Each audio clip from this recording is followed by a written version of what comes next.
Le vert est devenu le code graphique dominant de la rhétorique environnementale, si bien que l'on peut allègrement confondre la verdisation des logos et des packaging et le greenwashing.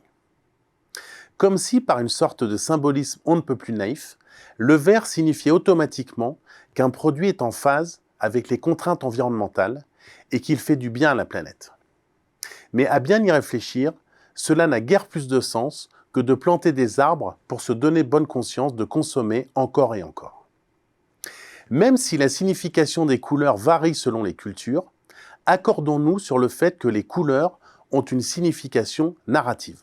Elles racontent quelque chose et sont liées à des bénéfices. Le jaune est une couleur chaleureuse, signe d'énergie, d'optimisme et traduit bien souvent un bénéfice pour le client. C'est pourquoi le jaune est très utilisé par les discounters.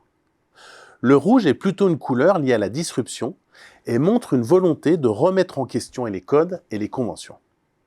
Le bleu est quant à lui une couleur très utilisée par les institutions car il inspire la confiance et symbolise la compétence.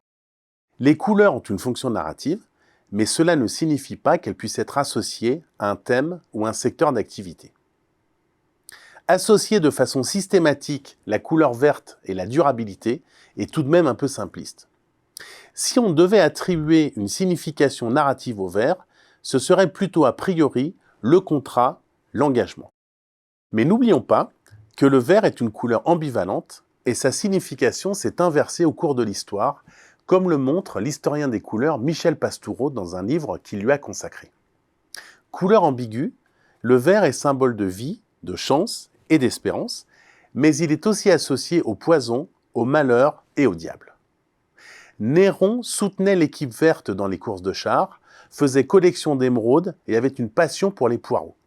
Quant à Napoléon, son goût pour le vert lui a coûté cher, comme le rappelle Pastoureau, car en arrivant à Sainte-Hélène, il a fait retapisser la maison. Or, à cette époque, on ajoutait de l'arsenic dans le colorant. C'est cela qui l'aurait tué. L'Occident accorde en fait une signification aux couleurs depuis le Moyen-Âge. Le cardinal Lothaire, futur Innocent III, la formalise dans son traité sur la messe. Il innove en introduisant le vert comme couleur d'espérance. Le vert devient alors la couleur de la jeunesse, de l'amour naissant, de la beauté, de la fraîcheur.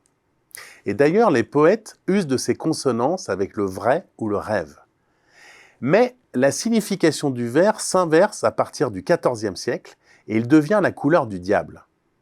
Comme le dit encore Pastoureau, le vert lumineux des vergers courtois, vif, sain, devient verdâtre, maladif, comme la moisissure.